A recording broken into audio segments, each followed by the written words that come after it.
Olá, meus irmãos, minhas irmãs. Hoje estamos retomando, uma vez mais, o nosso projeto sobre suicídio. Eu preciso falar. Um projeto do Centro Espírita Trabalhadores da Luz Eterna que busca levar ao maior número de pessoas conhecimentos sobre o que é o suicídio e as consequências do suicídio. Nós temos como base o livro O Suicídio e a Justiça Divina, que é uma psicografia do médium Jorge Couto, lá do Centro Espírita Trabalhadores da Luz Eterna. Hoje nós vamos trazer para todos, e eu vou tentar não ser cansativo, nós vamos trazer as informações constantes do caso 10, que trata dos jovens drogados. Mas antes de iniciarmos a conversa sobre o caso 10, sobre as informações que o nosso irmão trouxe na psicografia, nós precisamos de fazer uma contextualização, tratar de alguns assuntos que são relevantes antes de entrarmos no assunto propriamente dito. Tem uma frase, uma reflexão do 13º apóstolo de Jesus Cristo, o Dr. Bezerra de Menezes. Ele fala o seguinte, que o Espiritismo não impõe aos seus adeptos qualquer exigência. Todavia, quem toma ciência de seus postulados sente-se naturalmente constrangidos a ceder de si mesmo, cada vez mais.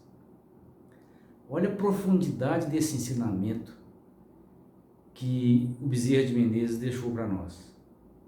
E é verdade, o Espiritismo como doutrina de fé, como doutrina cristã, como revelação dos conhecimentos trazidos como consolador das nossas aflições, ele não impõe a nenhum de nós nenhuma exigência.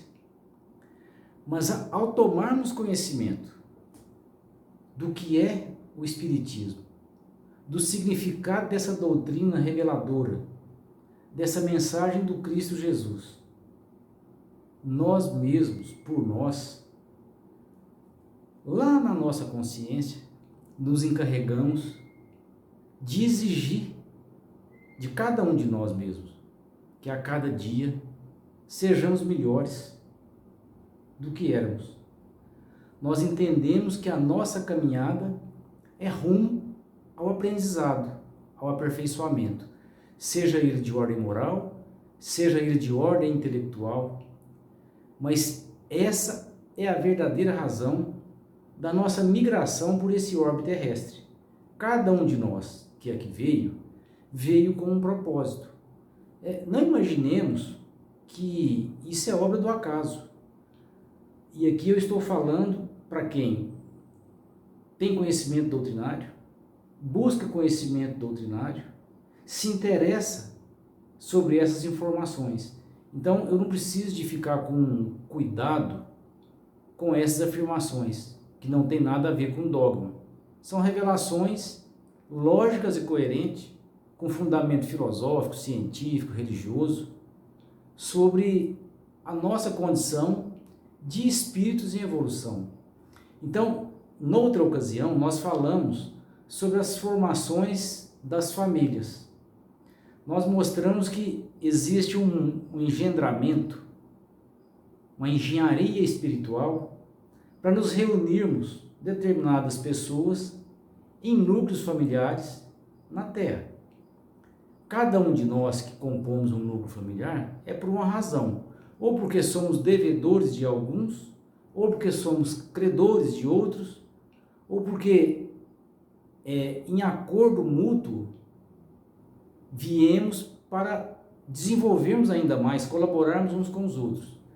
Mas acontece que quando a gente reencarna, a cortina, o véu do esquecimento cobre as nossas mentes.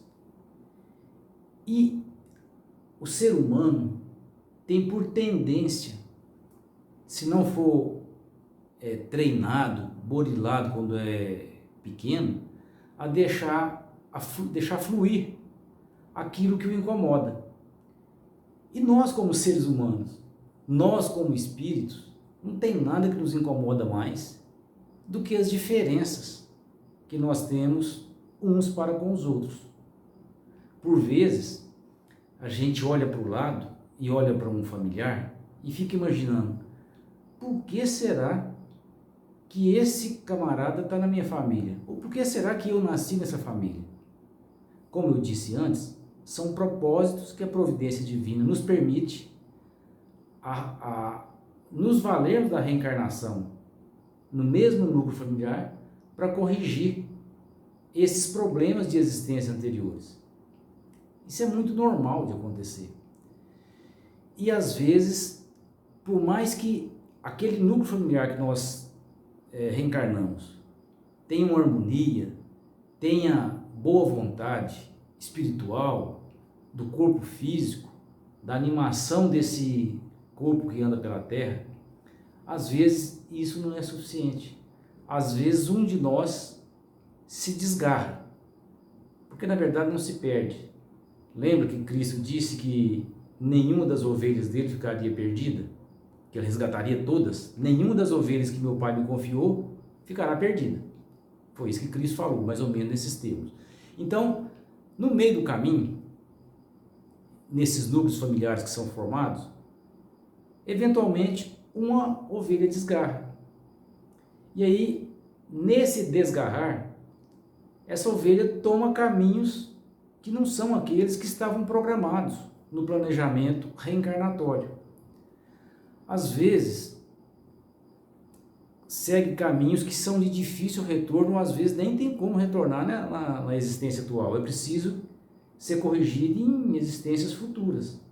E o problema é que quando há esse desgarramento, é por falta de empatia, por falta de identificação com aquele ambiente em que vive, e busca essa empatia e essa identificação com outros espíritos que lhes são semelhantes.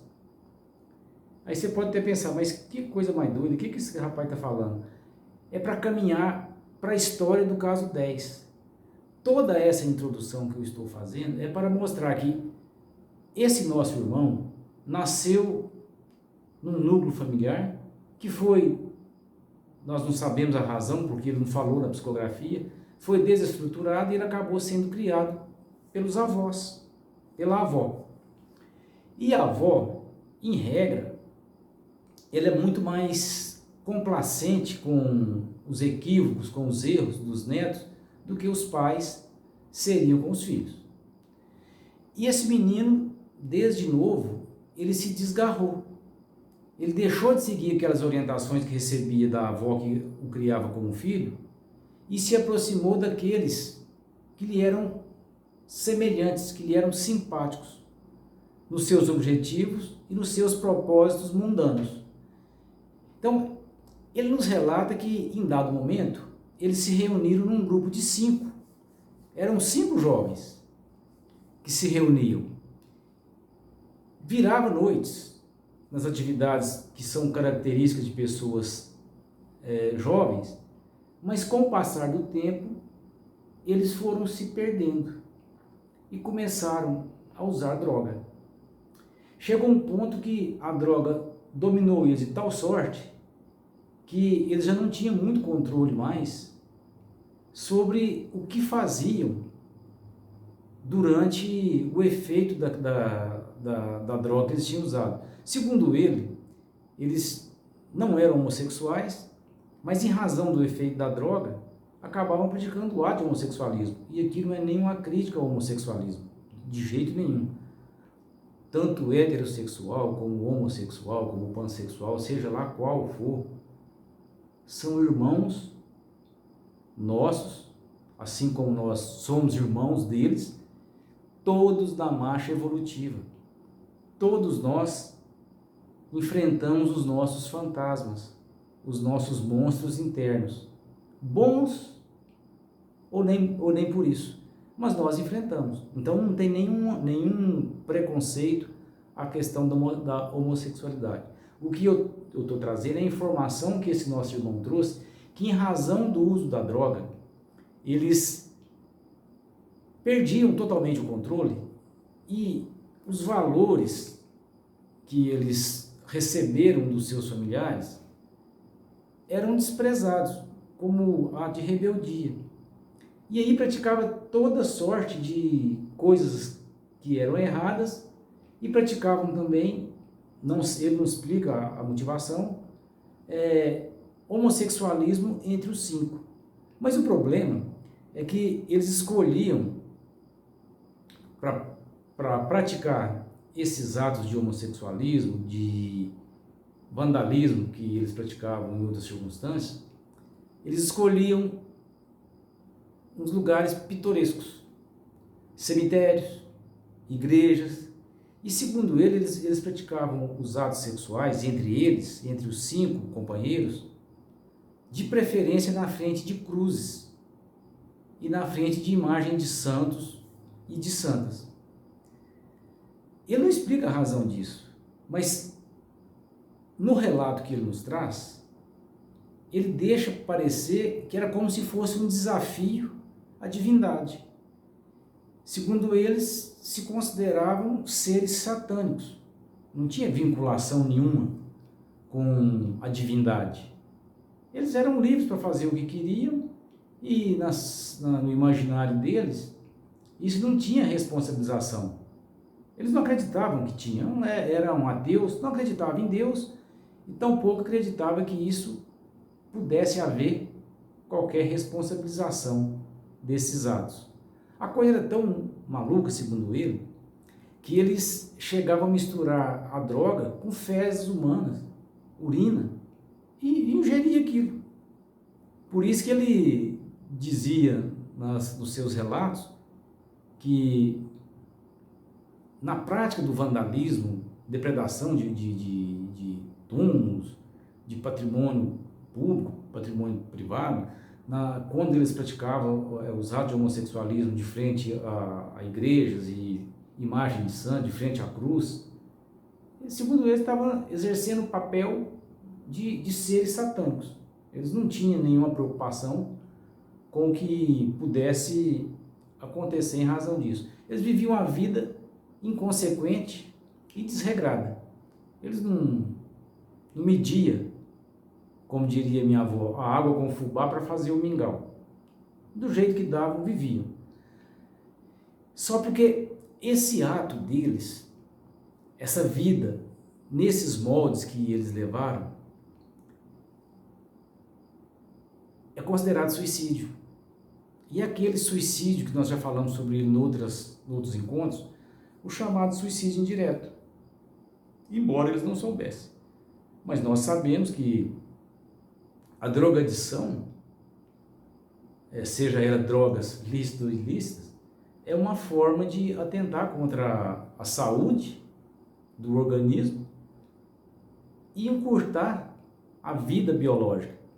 E isso é suicídio. Segundo o nosso irmão relata, numa ocasião, querendo buscar um efeito ainda mais forte da droga, ele fez um coquetel de álcool, drogas, pedaços de carne podre, fezes e urina. Olha a mistura, o grau de loucura que esses nossos irmãos, os 5, estavam acometidos e a que eles se sujeitavam para satisfazer esse vício louco, que certamente era sob a influência de entidades vampirescas, que também se drogavam através deles, e eles perderam totalmente o controle das suas atividades normais de vida. E eles sucumbiram à necessidade química, à necessidade de utilizar essa droga, por vontade própria, por causa do seu livre-arbítrio, escolhas pessoais deles, mas certamente também por influência de vampiros espirituais, que, como eu disse, se valem dessas pessoas nessas condições para satisfazer os seus vícios. Então ele fez esse coquetel com droga, álcool, carne podre, fezes, urina, e colocou essa mistura dentro de um vidro e enterrou por 7 dias. Olha que coisa mais doida. Depois de 7 dias, ele chamou esses colegas dele. Falou, olha, eu consegui uma droga agora que é o máximo do prazer. Essa ingeriu, não existe efeito igual a esse. E segundo eles, novamente encontraram para fazer uso dessa droga, novamente praticaram o ato de homossexualismo e ingeriram esse coquetel. Mas você imagina, droga, carne podre, álcool, fezes e urina humana, enterrado por 7 dias, fermentando. Imagina o efeito que isso deve ter causado no organismo desses meninos. Eles ingeriram essa mistura e aí ele não lembra de mais nada. Segundo ele, só lembra para relatar até o momento em que eles ingeriram essa mistura. E ele serviu aos colegas dele. Fato é que os 5 foram levados para hospitais. Ele não sabe informar como que foi levado, mas passado alguns dias, os 5 desencarnaram. E aí que está o problema, porque isso é suicídio, embora eles não soubessem, não acreditassem, não imaginassem, mas isso, segundo a lei de Deus, é suicídio. Então ele relata que depois desse período, ele acordou no plano espiritual. E não, segundo ele, não tinha noção que tinha praticado suicídio, não. Ele não estava sabendo o que estava acontecendo direito.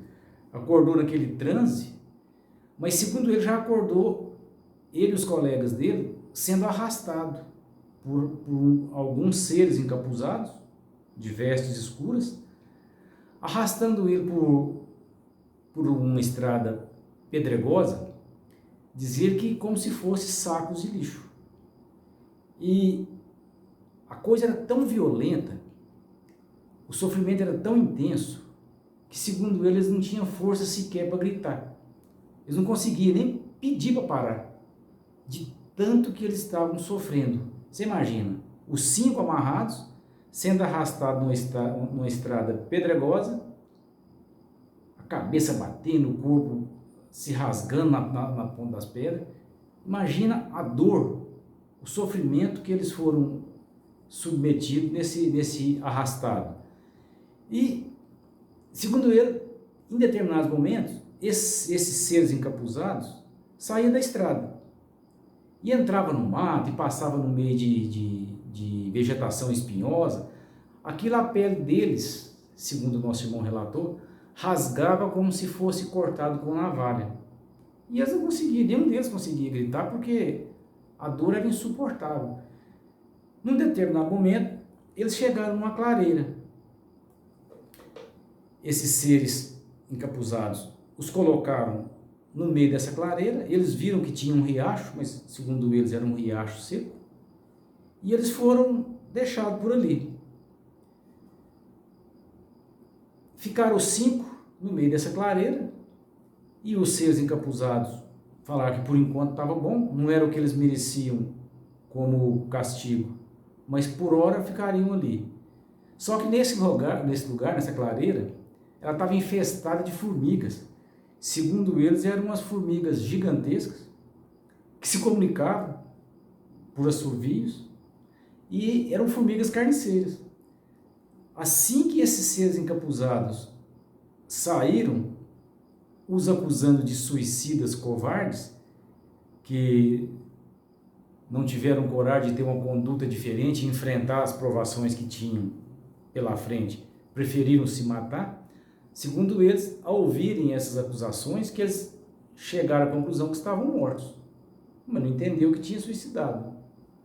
Só que quando esses seres encapuzados saíram de lá, essas formigas começaram a subir nos corpos dos 5 e começaram a ferroá-los.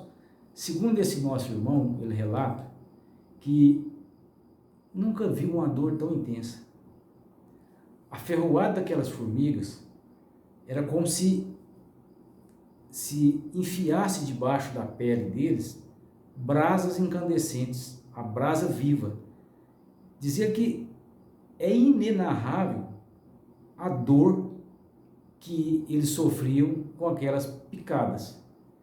E para seu sofrimento maior, todos os dias, além de passar o dia e noite sofrendo picada daquelas formigas que não paravam, era incessante. Segundo ele, elas só davam uma folga para eles quando eles começavam a xingar e falar palavrão. Aí as formigas deixavam eles em paz.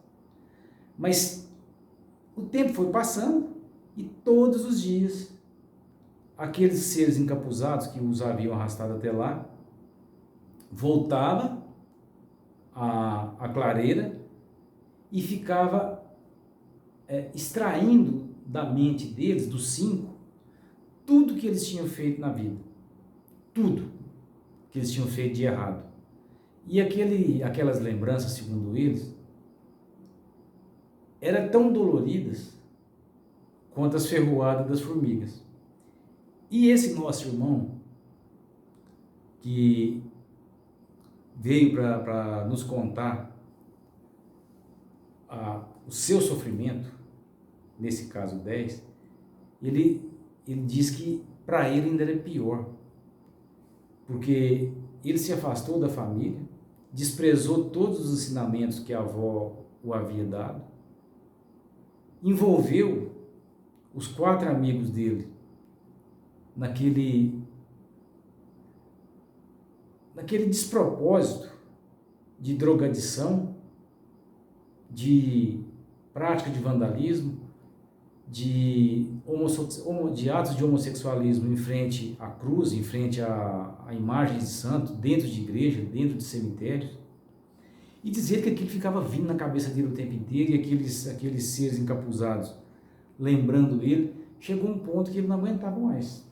Ele falou: olha, pelo amor de Deus, para de fazer isso comigo, eu não suporto mais. E dizer que, de forma sarcástica e cruel, um daqueles seres encapuzados, olhando para ele, falou: olha, essas lembranças vai ser o seu inferno. Você não vai se livrar delas. Elas vão te fazer sofrer enquanto você estiver nesse lugar. E ele ficava pensando: meu Deus, mas até quando eu vou ficar nesse lugar? Até quando eu vou sofrer desse jeito? Até quando nós vamos pagar por esses atos que nós praticamos? Até que, numa conversa com um desses encapuzados, ele falou para eles que aquele ato que eles tinham praticado não tinha perdão. Não respeitaram as imagens das santidades, não respeitaram sequer a presença da cruz, e que eles iriam ficar naquele lugar ali só até dar tempo do Lúcifer buscar eles para queimar eternamente no fogo do inferno. Segundo ele, ficou desesperado, mas as entidades encapuzadas saíram. Aí ele resolveu dar uma olhada naquele ambiente, mas isso depois de anos sofrendo naquele lugar, anos sendo torturado pelas ferroadas das formigas, que eram venenosas e, segundo ele, doloridas, que ele não consegue narrar o quanto, dia e noite, sendo torturado pelo inferno mental, porque na verdade aquele pensamento, aquele ambiente é construção na cabeça dele, e aquilo era alimentado diariamente com seus pensamentos, e os encapuzados voltavam e ficavam tirando aquilo da mente dele, fazendo ele sofrer. Dizer que depois de anos nessa condição, num dia que os encapuzados foram embora e demorou um pouco mais a retornar, ele resolveu, assim, numa fração de força que ele recuperou, ele resolveu levantar para dar uma olhada naquele ambiente. Depois de anos, ele conseguiu se levantar, ficar de pé. E ele viu que as formigas, na verdade, guarneciam aquela clareira que eles estavam, com aquele riacho seco, mas num raio muito pequeno, só o suficiente para evitar que eles fugissem. E nesse momento que ele teve um pouco de lucidez, ele olhou para o próprio corpo, olhou para o corpo dos amigos dele, e segundo ele, o espanto foi gigante. O espanto foi gigantesco, porque segundo ele parecia demônio, em razão das picadas das formigas. A pele do corpo dele estava toda corroída, ele estava todo cheio de bolhas. Dizia que não entendeu como que podia acontecer. Segundo ele, a imagem deles era monstruosa, tal qual verdadeiros demônios mesmo. Mas ele traz a informação que o maior sofrimento que ele e os colegas passaram nesse ambiente que eles estavam, não foi nem só as picadas das formigas e a tortura cerebral que eles estavam passando. Segundo ele, a coisa mais difícil era ter que comer aquela lama fétida do riacho seco para matar a sede. Comia aquilo e não matava a sede. Porque, imagina, um riacho seco com a lama meio pudricada, que na verdade era fruto da imaginação dele, daquilo que tinha construído enquanto estava vivo, e ele comia aquilo, os colegas comiam, mas não matava a sede. Segundo ele, num dia, eles estavam lá sob ataque dessas formigas, e viu que passou uma equipe de socorrista, ao longe, mas que a luz que eles emanavam era diferente de tudo que tinha naquele ambiente. E ele prestou atenção. E um daqueles socorristas gritou para eles: peça perdão a Deus, pois Ele é amor. E isso vale para a nossa vida, meus irmãos. Não é só para o suicida, para a nossa vida. Peçam perdão a Deus, pois Ele é amor. Segundo o nosso irmão, aquelas palavras ficaram gravadas na cabeça dele. Mas ele não tinha coragem de chamar por Deus e pedir perdão, porque tinha medo de pronunciar o nome de Deus, por causa de tudo que tinha acontecido enquanto ele estava vivo. Quantos de nós, vivos hoje, praticamos condutas que nos tornam indignos de gritar pela misericórdia divina? E a gente nem pensa nisso. Apertou, meu Deus do céu, me ajuda, me acorde. Mas esse nosso irmão, segundo ele, tinha medo de chamar por Deus. Mas um dia ele não aguentou. Segundo ele, o sofrimento foi tanto que ele não aguentou. Ele se ajoelhou, prostrou em meio àquelas formigas, aquela lama fétida, e implorou o perdão e a misericórdia de Deus. Falou que não tinha mais condição de permanecer naquele ambiente, que se entregava a Deus e pediu socorro divino. Dizia que passou, foi um alívio, mas no outro dia cedo chegam os encapuzados. Segundo ele, aí a tortura foi terrível, o castigo foi pior, foi o pior de todos que ele já tinha sofrido. Mas ele continuou firme, rogando a Deus, pedindo a misericórdia divina. No outro dia, mais castigo. E ele, firme no propósito, ajoelhava e pedia a Deus: me perdoe, me socorra, tenha misericórdia de mim, tenha misericórdia de nós. Aí os encapuzados mudaram a tática. É assim que os espíritos desequilibrados que querem nos influenciar fazem. propicia alguma facilidade. Segundo ele, quando foi num dos dias, chegam os encapuzados levando drogas que eles estavam acostumados a utilizar enquanto estavam vivos, inconsequentes que eram, e os encapuzados, segundo eles, disseram que era para aliviar o sofrimento. E, para a tristeza dele, os 4 amigos que ele havia desencaminhado aceitaram e voltaram a usar drogas, só que dessa vez no plano espiritual. Droga produzida por espíritos desorientados naquele ambiente tenebroso.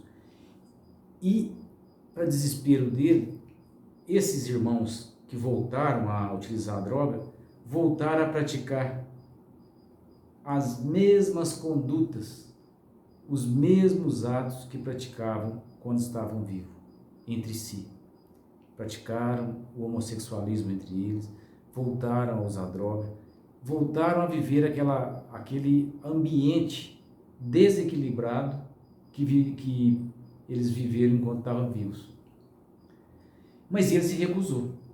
Ele não quis aceitar a droga, porque já tinha aberto uma fresta no seu coração arrependido para o resgate da divindade. Segundo ele, num determinado dia, uma equipe socorrista da colônia espiritual Maria de Nazaré, que é a encarregada de cuidar dos suicidas, uma equipe chegou àquele ambiente e o resgatou. Levaram para a colônia Maria de Nazaré, trataram das feridas do corpo, mas ele relata que as feridas da alma, as feridas do espírito, ainda lhe causam grandes dores. Ele sofre muito ainda, segundo ele, por causa das feridas que ele provocou a si mesmo. Ele carrega consigo uma grande culpa e um grande pesar por causa dos 4 colegas dele de drogadição que fraquejaram naquele ambiente de desespero que eles estavam e aceitaram as drogas e ainda se encontram lá, naquela mesma situação deplorável de antes, de quando ele estava lá. Segundo ele, o que alivia um pouco é que os benfeitores disseram para ele, e o que é verdade, que também os colegas dele vai ter o tempo de sair de lá. Assim como ele saiu, eles também sairão. Mas é preciso que, assim como ele, eles abram a fresta do coração arrependido para enxergar a luz da equipe de socorristas que está o tempo todo de braços abertos para resgatá-los. Disseram para ele, e que é verdade, nós sabemos disso, que tudo na vida é passageiro, até mesmo os nossos maiores sofrimentos. Então, meu irmão, você que está passando por um momento de dificuldade, que tem alguém na sua família passando por um momento de dificuldade, que pensa no ato do suicídio, não se desespere. Tudo é passageiro. Assim como o Emmanuel trouxe o recado para o Chico da Mãe Maria Santíssima, isso também vai passar. Não se desespere. Tudo é passageiro. O tempo de Deus é diferente do tempo dos homens. Nós precisamos de sermos tolerantes, sermos pacientes. Tudo vai passar. E aí ele vem trazer para a gente, o nosso irmão, da sua preparação para o futuro ou para uma futura reencarnação. Segundo ele, hoje, o sofrimento ainda são as lembranças de tudo aquilo que ele viveu, de tudo aquilo que ele praticou, mas está passando lá na colônia espiritual Maria de Nazaré por tratamentos e terapias que vai prepará-lo para ter a oportunidade de reencarnar. Ele sabe que, por toda a experiência vivida na reencarnação anterior e mesmo no plano espiritual, o caminho é longo. O caminho é longo. Ele se sente envergonhado do comportamento dele, mas ele sabe que tem que se preparar para a reparação. E sabe que a reparação não é fácil. Não é fácil. A gente é responsável por todos os nossos atos. Tudo aquilo que a gente pratica tem uma consequência. Alguns chamam a lei de ação e reação, lei da reparação, lei da consequência. E o ato do suicídio também tem que ser reparado. Ele faz até um alerta que, segundo ele, se não fosse o amor incondicional da Mãe Maria Santíssima, os suicidas estariam presos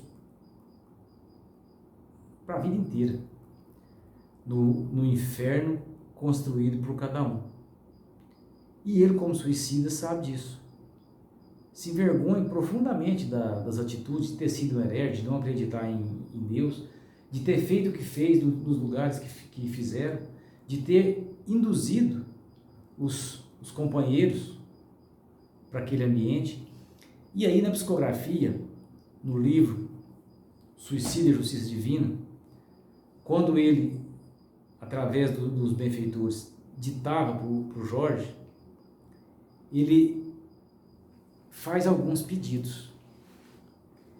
Ele pede, como suicida que é, com conhecimento de causa, das consequências do seu ato, das consequências da vida desregrada. Ele pede para nós, pais, para nós, irmãos, para você, mãe, para prevenir os nossos filhos, para que não experimentem drogas lícitas ou ilícitas. Ele pede encarecidamente: previnam seus filhos para não experimentarem drogas, nem lícitas e nem ilícitas. Quantos de nós oferecem um copinho de cerveja para o filho? Bebe um pouquinho aqui, meu filho, não faz mal não. Ah, fuma um cigarro. Ninguém começa a subir na escada do último degrau. Todo mundo começa do primeiro degrau. Então, não sejamos nós responsáveis por desviar os nossos filhos e entregá-los para o mundo das drogas. Ele fala mais: alertem os jovens iniciantes no consumo de drogas para as consequências em nossas vidas. Ele alerta: digam-lhes que saiam enquanto ainda é tempo. Não está perdido, ainda há tempo. Se você, meu jovem, experimentou droga, se envolveu com droga, busque amparo na sua família, busque amparo na religião, busque amparo na sociedade, no corpo médico, mas saia enquanto ainda é tempo.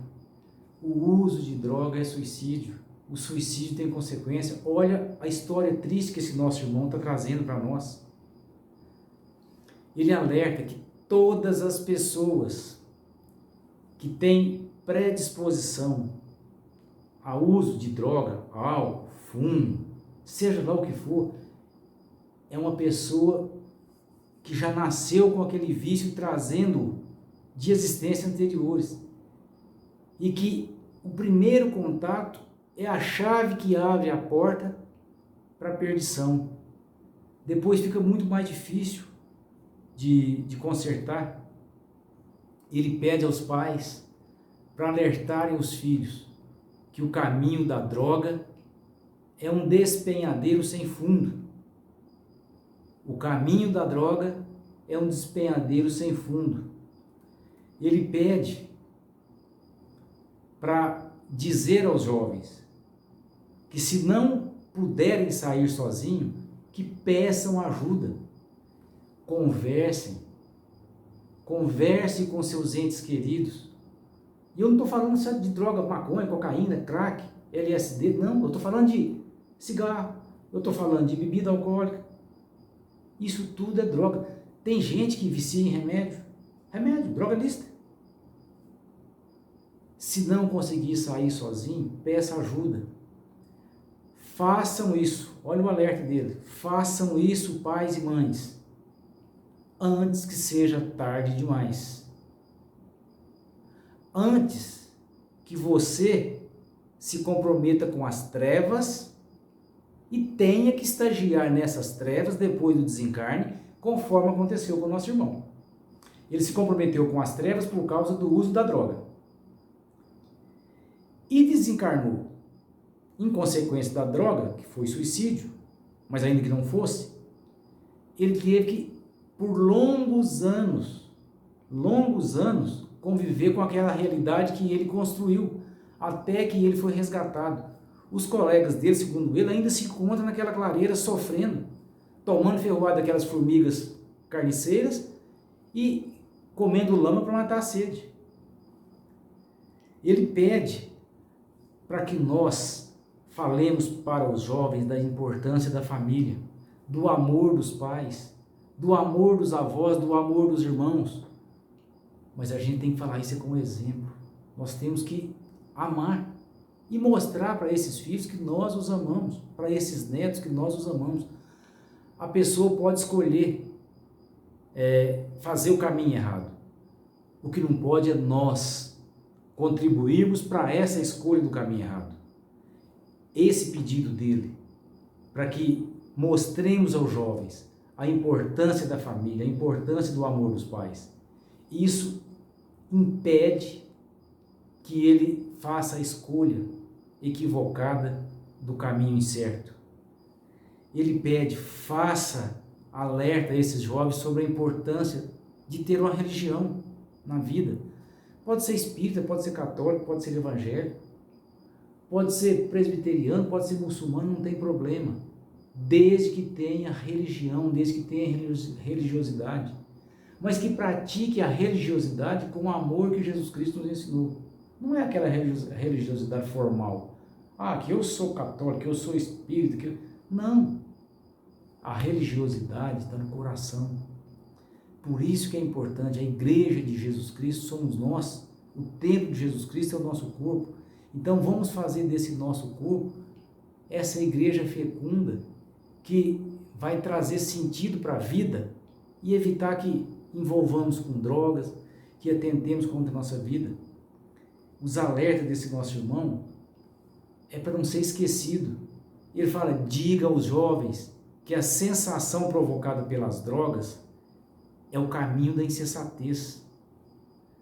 Não faz agir no senso da razão, causa dores, lágrimas e sofrimento ao corpo e à alma nos dois planos da vida.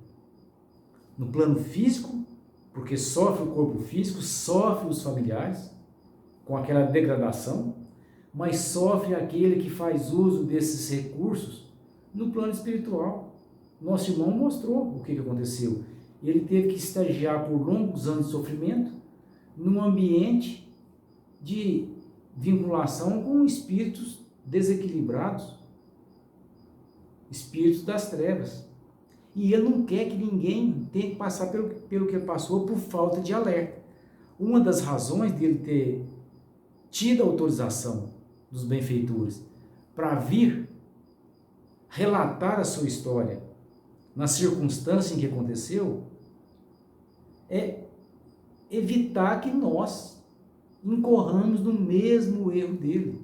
Ele fala, por último, diga que, assim como nos ensinou Jesus, a semeadura é livre, mas a colheita é obrigatória.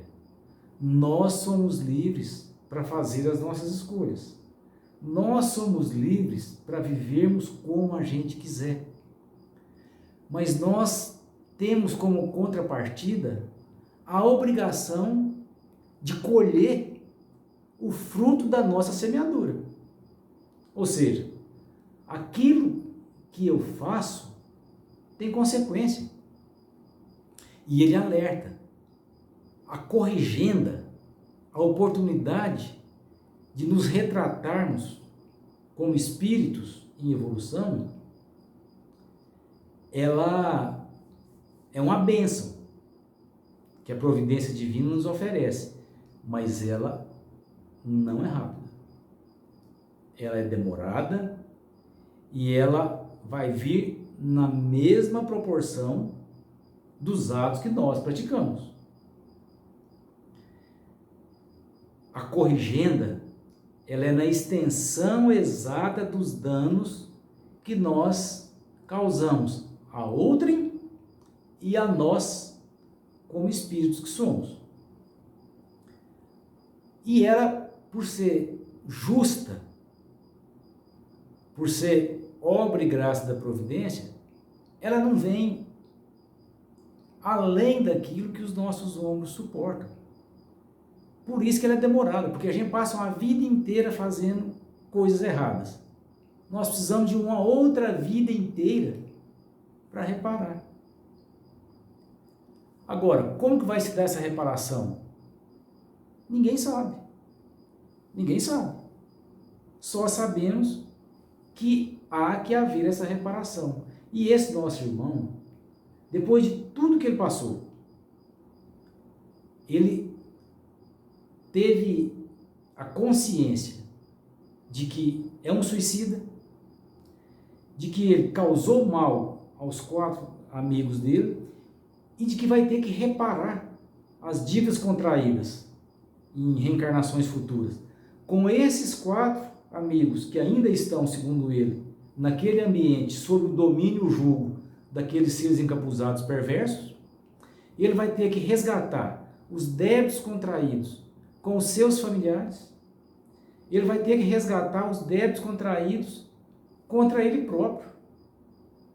Por isso ele está sendo preparado na colônia espiritual Maria de Nazaré, com terapias das mais profundas, com estudos dos mais aprofundados de valor à vida, de como ser filho, de como ser irmão, de como ser amigo, para quando retornar, e ele nem sabe quando isso será possível, por hora ele tem certeza que não vai ser, quando ele retornar numa reencarnação futura, terá a oportunidade de se reunir novamente em núcleo familiar com a antiga avó, com esses irmãos que ele contribuiu para os desvios dele, para ele ter a oportunidade de reparar os maus ou o mal que ele contribuiu para que fossem causados aos amigos, a ele e aos familiares.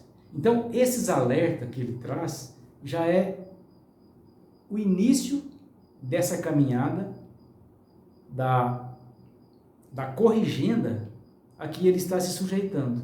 Então, meus irmãos, nós estamos recebendo essas informações de forma gratuita.